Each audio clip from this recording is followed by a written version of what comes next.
नमस्कार ट्रेनीज, मैं अनुराग सक्सेना सभी लोगों का हार्दिक स्वागत एवं अभिनंदन करता हूं इंस्ट्रक्टर कम्युनिटी खास पेशकश भारत स्किल सीरीज में। तो दोस्तों, जैसा कि आप सभी को पता है कि हम जितने भी स्टडी मटेरियल पड़ा हुआ है भारत स्किल की वेबसाइट का, उसको सॉल्व करने का प्रयत्न कर रहे हैं, उसको डिस्कस कर रहे हैं अपने चैनल में। इससे पहले भी हमने कुछ वीडियोस बनाई हैं दूसरे टॉपिक्स को लेके, आप उन्हें विजिट कर सकते हैं। तो आज का चैप्टर जो हमने भारत स्किल की वेबसाइट से लिया है वो है ITI फर्स्ट ईयर का सभी ट्रेड्स के लिए common levers and simple machines. तो आज हम इसके क्वेश्चंस डिस्कस करेंगे और साथ में से कुछ कॉन्सेप्ट्स भी सीखेंगे, जिससे हमारा बेस है मजबूत हो और अगर एग्जाम में थोड़ा इधर उधर कुछ क्वेश्चंस आए वो भी हम बना लें। तो आइए बिना किसी देरी के शुरू करते हैं। तो इस चैप्टर को जानने के लिए आपको सबसे पहले पता होना चाहिए कि लीवर्स क्या होते हैं। हम पढ़ने वाले levers and simple machines, levers क्या होते हैं तो इसकी परिभाषा आप लोगों के लिए पढ़ देता हूं। यह एक साधारण दृढ़ छड़ होती है जो किसी स्थिर बिंदु के सापेक्ष घूमने के लिए स्वतंत्र होती है। ठीक है, जैसा इसका सिंपल एग्जांपल मैं आपको दे रहा हूं, जैसे आप लोगों ने बचपन में झूला बहुत झूला होगा, ये वाला, इसे सीसा हम बोलते थे। बीच में इसके इस तरह से स्टैंड होता है, यहां पर एक बालक बैठता है, यहां पर एक बालक बैठता है और ये ऊपर नीचे इस तरह से जाता है। तो ये जो सिंपल सा अरेंजमेंट है यही आपका लीवर्स है। ठीक है, इससे हम बहुत सारे उपयोगी काम लेते हैं अपने मशीनी में, अपने इंजीनियरिंग फील्ड में, तो इसलिए चैप्टर आपको इसमें दिया गया है। तो पहला क्वेश्चन चलिए शुरू करते हैं। What is the ratio between the distance moved by the effort to the distance moved by the load? प्रयास द्वारा चलित दूरी एवं भार द्वारा तय गई दूरी में क्या अनुपात है? चलिए क्वेश्चन करते हैं। सबसे पहले जो भी आपके इसके टर्म्स दिए हैं उनका मैं आपको मतलब बता देता हूं। तो मैकेनिकल एडवांटेज, लीवर्स वाले चैप्टर में आप लोग मैकेनिकल एडवांटेज एक टर्म सुनेंगे। मैकेनिकल एडवांटेज देखिए क्या होता है, जितना भी आपने लोड जिसे मैं W से प्रदर्शित करूंगा वो उठाया है, कितना एफर्ट लगा के, कितना प्रयास लगा के, जिसे P से डिनोट करेंगे, उसको आप मैकेनिकल एडवांटेज कहते हैं। तो मैकेनिकल एडवांटेज क्या होता है? लोड और प्रयास का अनुपात होता है। सीधा सा अर्थ इसका यह है कि आपने कितना प्रयास लगा के कितना लोड उठाया, उसको आप मैकेनिकल एडवांटेज कहते हैं। ठीक है, अगला है वेलोसिटी रेशियो। वेलोसिटी रेशियो क्या होता है कि जो आपका प्रयास है जब वो काम कर रहा था, तो प्रयास द्वारा चलित दूरी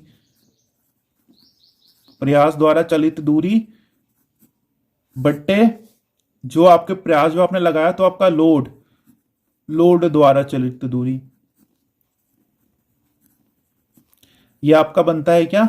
वेलोसिटी रेशियो। ठीक है, कि आपके प्रयास ने कितनी दूरी तय करी और उसके रेस्पेक्ट में आपका लोड कितना चला है। तो जो आप इनको डिवाइड देते हैं, इनका अनुपात निकालते हैं, आपका वेलोसिटी रेशियो निकलता है। अगला हमारा होता है एफिशिएंसी। एफिशिएंसी क्या होती है? एफिशिएंसी को ईटा से शो करते हैं। जब आप MA/VR कर दें, जो मैकेनिकल एडवांटेज और वेलोसिटी रेशियो का जो रेशियो होता है उसको हम एफिशिएंसी बोलते हैं। ठीक है, अब देखिए वेलोसिटी रेशियो को वेगानुपात भी बोलते हैं। तो हमारा क्वेश्चन क्या था? प्रयास द्वारा चलित दूरी एवं भार द्वारा तय की गई दूरी को क्या कहते हैं? तो उसको बोलते हैं वेलोसिटी रेशियो। अगला क्वेश्चन है, यदि 1000 किलोग्राम का भार एक साधारण मशीन द्वारा उठाया जाता है और 250 किलोग्राम का प्रयास लगाया गया, तो मैकेनिकल एडवांटेज कितना होगा? अभी बताया था आपको मैकेनिकल एडवांटेज कितना होता है, आपने कितना लोड उठाया है कितना प्रयास लगा के। ठीक है, तो लोड आपने उठा लिया है 1000 किलोग्राम, ठीक हो गया, और कितना प्रयास लगाया 250, तो इससे ये गया 25 4 जा, तो इसका आंसर आ गया 4। इसका मैकेनिकल एडवांटेज 4 है। अगला क्वेश्चन देखते हैं।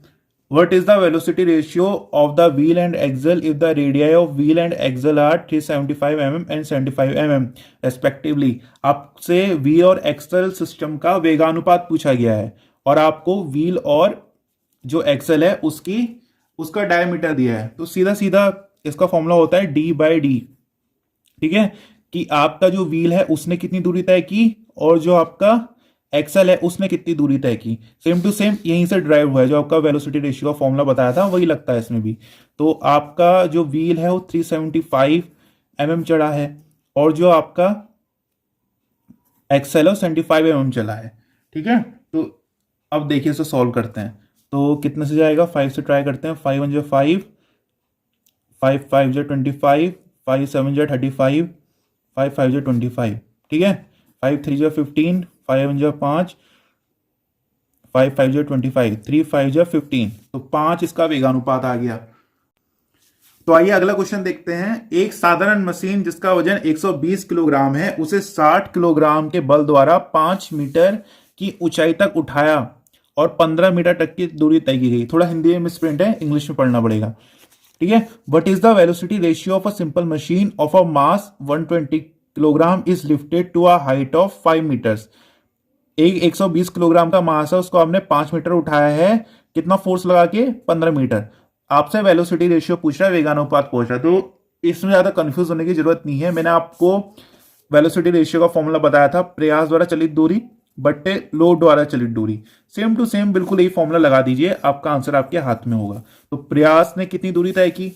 इसमें लिखा है कि जो हमारा 120 किलोग्राम का मास, उसको उठाने के लिए 15 मीटर उसको चढ़ना पड़ा है।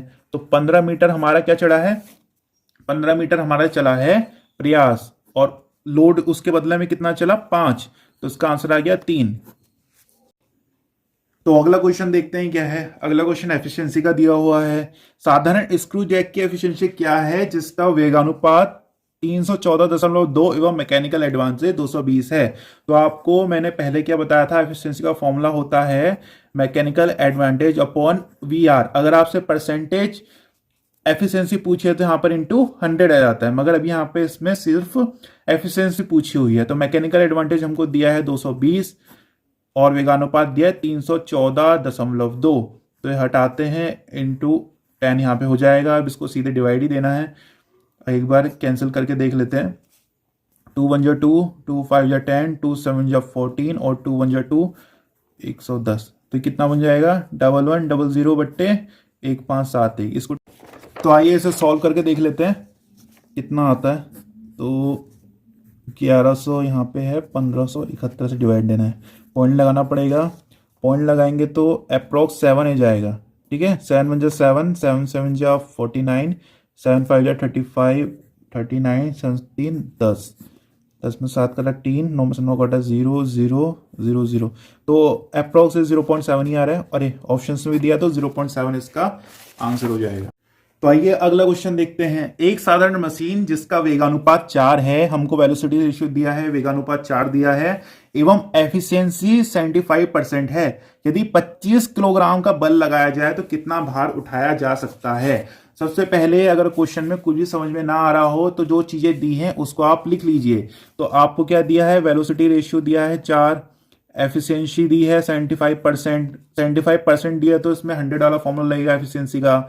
यदि 25 किलोग्राम का बल लगाया जा रहा है, तो ये P होगा 25, ठीक है। तो आपको W इसमें पूछा गया है, तो देखिए इसको कैसे करेंगे। सबसे पहले आपको इसके लिए ईटा का फॉर्मूला आना अति आवश्यक है। ईटा का तात्पर्य है एफिशिएंसी इन परसेंटेज। क्या होती है? MA/VR into 100। MA हमको कितना दिया था? MA हमको दिया नहीं है। VR हमको 4 दिया है इंटू 100। एफिशिएंसी कितनी दी है? 75, ठीक है। जो परसेंट है वो इस 100 में यहाँ पर रिप्रेजेंट हो गया है। तो अब इसको सॉल्व कर लेते हैं। 75 इंटू 4 अपॉन 100 इक्वल टू ये हमारा आएगा MA, ठीक है। अब आपको पता है, इसको अभी सॉल्व करके कोई फायदा है नहीं, कि जो मैकेनिकल एडवांटेज होता है W/P के इक्वल होता है। तो W हमको तो निकालना ही है, P हमारा दिया है 25। अब इसको इधर भेज देते हैं, 100 इंटू 25 इक्वल टू W। तो 25 4 जा 100 होता है, 4 से 4 गया तो 75 kg इसका आंसर आ गया, ठीक है। अगला क्वेश्चन में आते हैं। लीवर के फिक्स एवं सपोर्टिंग पॉइंट का नाम क्या होता है? तो देखिए बता देता हूं आपको। जैसे ये आपका, इसको समझने के लिए आपको अपने बच्चों वाले सीसो झूले में जाना पड़ेगा।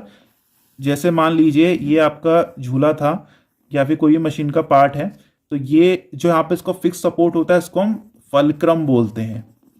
क्या बोलते हैं? फलक्रम बोलते हैं। यहाँ पे मान लीजिए अभी हमारे यहाँ पे लोड लग रहा है, जिसको हम W से रिप्रेजेंट करते हैं। यहाँ पे अभी हमारा क्या है? एफर्ट लग रहा है। एफर्ट जिसे हिंदी में हम प्रयास बोलते हैं, जिसे हम P से रिप्रेजेंट कर रहे हैं, ठीक है। जो लोड और फलक्रम के बीच की दूरी होती है इसको हम लोड आर्म बोलते हैं। इसको आप चाहे एक्स से रिप्रेजेंट करें चाहे वाई से रिप्रेजेंट करें, यहां पे मैं एक्स से रिप्रेजेंट कर रहा हूं। और जो फलक्रम और एफर्ट के बीच की दूरी होती है इसको एफर्ट आर्म बोलते हैं। कंफ्यूज होने वाली बात कुछ नहीं है, जो लोड और फलक्रम के बीच की दूरी होगी तो उसे लोड आर्म बोल देंगे, जो फलक्रम और एफर्ट के बीच की दूरी होगी तो उसे हम क्या बोल देंगे, एफर्ट आर्म बोल देंगे। ठीक है, तो ये सब होता है। आइए देखते हैं इसमें क्या दिया है। लीवर के फिक्स एवं सपोर्टिंग पॉइंट का क्या नाम होता है, फलक्रम होता है। अगला क्वेश्चन देखते हैं। व्हील एवं एक्सल में 150 किलोग्राम का भार उठाने के लिए कितना बल चाहिए यदि वेगानुपात 2.5 हो एवं मशीन की एफिशिएंसी 75% हो। तो देखिए फिर से वही क्वेश्चन आ गया हमारा, सेम टू सेम जैसा ये मैंने आपको बताया था। लग रहा है इस तरह का क्वेश्चन एग्जाम में आपको देखने को मिल ही जाएगा। तो ईटा का फॉर्मूला क्या होता है, MA अपॉन VR इंटू 100। ईटा कितना दिया है, एफिशिएंसी 75 दी है। व्हील एवं एक्सल में 150 किलोग्राम का भार उठाने के लिए कितना बल चाहिए, सेम टू सेम वही है। इससे पिछले वाला क्वेश्चन जो था उसमें क्या पूछा था, हमको P दिया था, W निकालना था। इस क्वेश्चन में हमको क्या है, W दिया है, P निकालना है। तो MA तो हमको दिया नहीं है, और क्या दिया है, वेगानुपात 2.5 हो, तो 2.5 इसका वेगानुपात आ गया इंटू 100। ठीक है, तो 75 इंटू 2.5 बट्टे 100 इक्वल्स टू MA। अब देखते हैं, अभी सॉल्व करके फायदा तो है नहीं, इसलिए इसको बाद में सॉल्व करेंगे। तो MA का फॉर्मूला क्या होता है, W अपॉन P होता है। 75 into 2.5 upon 100 equals to W upon P। अब हमको निकालना क्या है, देखिए 150 किलोग्राम का भार उठाने के लिए कितना बल चाहिए, तो 150 किलोग्राम का ये बल हो गया बाय P हो गया। अब इसको इधर और इनको इधर भेज देते हैं, तो कैसा हो जाएगा, P equals to 150 into 100 upon 75 into 2.5। अब बस सॉल्व करने की बारी है, पॉइंट हटाएंगे 10 लगेगा, 25 4 जा 5 1 जा 5 5 5 जा 25 5 3 जा 15 15 2 जा 30 2 4 जा 8। तो 80 किलोग्राम का आपको क्या है, बल लगाना पड़ेगा। तो 80 इसका आंसर आ गया। अगला क्वेश्चन है, what is the distance of the load from the fulcrum cord. Fulcrum से लोड की दूरी के लिए क्या कहा जाता है, आपको यह बताया था, फलक्रम से लोड की दूरी को क्या बोलते हैं, लोड आर्म बोलते हैं। और फलक्रम से एफर्ट की दूरी को बोलते हैं, एफर्ट आर्म बोलते हैं। तो इसलिए इसका क्या आ जाएगा, लोड आर्म। ठीक है, फलक्रम से लोड की दूरी लोड आर्म। अगला question, what is example for first order liver. अब देखिए यहां पर आपको एक क्वेश्चन इसका मान के चलिए कि आपको 3 तरह के लीवर होते हैं हमारे। ठीक है, एक होता है फर्स्ट ऑर्डर, एक होता है सेकंड ऑर्डर, एक होता है थर्ड ऑर्डर का। तो जो फर्स्ट ऑर्डर लीवर होता है, सिंपल आपका जो बचपन में जो सीसॉ वाला झूला होता है उसकी तरह होता है। उसमें क्या होता है, बीच में फलक्रम होगा, एक साइड से लोड लगेगा और दूसरी साइड से एफर्ट लगेगा, जैसा आपका बचपन में जो झूला होता था उसमें होता था। तो ये होता है हमारा फर्स्ट ऑर्डर लीवर। ठीक है, एक साइड से लोड, एक साइड से एफर्ट और बीच में हमारा क्या है, फलक्रम है। इसके एग्जाम्पल आपके हो गए जो सामान्य रूप से आपका जो तराजू होता है, हैंडपंप का हत्था हो गया, और जो क्लॉ हैमर होता है, अब इसका डायग्राम भी आ गया यहाँ पे, जो क्लॉ हैमर होता है, सब हमारे फर्स्ट ऑर्डर के एग्जाम्पल होते हैं। ठीक है, इनके एग्जाम्पल्स बहुत इंपॉर्टेंट है। उसके बाद आता है सेकंड ऑर्डर का। सेकंड ऑर्डर में क्या होता है, हमारा फलक्रम एक साइड हो जाएगा, किसी भी साइड हो सकता है, तो इस साइड या उस साइड, बीच में हमारा क्या आ जाएगा, लोड आ जाएगा, और एक साइड से हमारा क्या हो जाएगा, एफर्ट लगेगा। ठीक है, कुछ नहीं होगा, सेम टू सेम वही है, बस जो लोड और एफर्ट और फलक्रम की पोजीशन बदलती रहेगी। पहले वाले उसमें क्या होता है, फलक्रम बीच में होता है, ये फलक्रम बीच में है। ठीक है, मगर जो दूसरे वाले में होगा, लोड हमारा बीच में होगा। इसका एग्जाम्पल होता है आपकी जो व्हील बैरो होता है, कूड़ा गाड़ी होती है, यहाँ पे उसका पहिया होता है, यहाँ पे इस तरह से लोड रखते हैं और यहाँ से इंसान उठाता है, तो लोड बीच में है। ठीक है, ये इसका फलक्रम होगा, इधर से इसमें एफर्ट लग रहा है। तो ये सेकंड ऑर्डर का एग्जांपल है आपका। जो नाव होती है, बोट होती है, वो भी इसी के एग्जांपल है। इनके एग्जांपल्स बहुत इंपॉर्टेंट हैं। लास्ट आपका तीसरा ऑर्डर होता है, उसमें क्या होता है, हमारा एफर्ट बीच में आ जाता है। मान लीजिए आपका इधर पे लग रहा है लोड, यहाँ पे लगेगा आपका एफर्ट और इधर पे होगा आपका फलक्रम। इसका सबसे अच्छा एग्जाम्पल है आपका जो हमारा चिमटा होता है, चिमटा इसका बहुत अच्छा एग्जाम्पल है। या फिर जो फोर्सेप्स होते हैं, जैसे मान लीजिए कोई चिमटा है, ठीक है, तो चिमटे में आप फोर्स कहां से लगाते हैं, फोर्सेप है तो फोर्सेप में फोर्स यहां से लगाते हैं। यहां पे आपका क्या होता है, यहाँ पे आपका ये एफर्ट लग गया, ये आपका फलक्रम हो गया, यहाँ से आपका लोड होता है। तो ये आपका थर्ड ऑर्डर का एग्जाम्पल है। आइए देखते हैं ये वाला क्वेश्चन क्या था। विच इज एग्जाम्पल और फर्स्ट ऑर्डर लीवर के लिए पूछा गया है। तो फर्स्ट ऑर्डर लीवर का भी हमने क्या होता है, सीजर होता है, अ पेयर ऑफ सीजर। ठीक है, अगला question, which is example for second order liver. Second order liver का कौन सा एग्जाम्पल है। तो जो बॉटल ओपनर है वो सेकंड ऑर्डर लीवर का एग्जाम्पल होता है। क्यों, क्योंकि आप बॉटल ओपन करने में ध्यान दीजिए, जो हमारी बॉटल होती है, ठीक है, अगर इस तरह से हम उसमें लगाते हैं तो फिर जो हमारा फोर्स है वो यहाँ पे लगता है और यहाँ पे सपोर्ट करता है। हमारा लोड क्या है, बीच में है, ठीक है, और इधर से आप फोर्स लगाते हैं, फलक्रम एक साइड है, तो लोड जहां पर बीच में होता है उसको हम सेकंड ऑर्डर लीवर बोल देते हैं। तो इसका आंसर ये हो गया। अगला क्वेश्चन है, which is example for third order lever. जो थर्ड ऑर्डर लीवर है उसका एग्जाम्पल क्या है। ऑप्शन है हमारे सामने, common balance, forceps, a pair of scissor, line squeezer, lime squeezer. तो जो फोर्सेप्स होते हैं, फोर्सेप्स जो इस तरह के दिखते हैं फोर्सेप्स, वो किसके एग्जांपल होते हैं, थर्ड ऑर्डर लीवर के एग्जांपल होते हैं। अगला क्वेश्चन है, which type of levers is bell cranked lever. इन तीन ऑर्डर लीवर के अलावा एक टाइप का लीवर और होता है जिसे हम कर्व्ड लीवर बोलते हैं। ठीक है, तो बेल क्रैंक्ड लीवर उसी का एग्जांपल होता है। लास्ट क्वेश्चन है हमारा इस टॉपिक का, which order lever is claw hammer. जो हमको क्लॉ हैमर दिखाया गया है ये किस का एग्जाम्पल है। तो आइए देखते हैं। एक साइड से इसमें क्या है, हमारा लोड लग रहा है, ठीक है, इधर से हमने प्रयास या फिर एफर्ट लगाया हुआ, फलक्रम बीच का है। तो किस में होता है, ये फर्स्ट ऑर्डर में होता है। तो ये हमारा हो गया फर्स्ट ऑर्डर लीवर का। तो ये थे आज का हमारा वीडियो लेक्चर। हमारा टॉपिक आज हमने सीखा लीवर्स एंड सिंपल्स मशीन्स के बारे में। फर्स्ट ईयर का टॉपिक था, IITI सबकी ट्रेड्स के लिए कॉमन। इस तरह के और भी टॉपिक्स हम अपने चैनल में कवर कर रहे हैं, और भी कई टॉपिक्स हमने अभी तक कवर कर दिए हैं, आप उनको जाके विजिट कर सकते हैं। इसी तरह की वीडियोस और देखने के लिए आप हमारे चैनल को सब्सक्राइब कर सकते हैं, हमारी वीडियो को लाइक कर सकते हैं। हमारे चैनल की इस वीडियो को देखने के लिए बहुत बहुत धन्यवाद।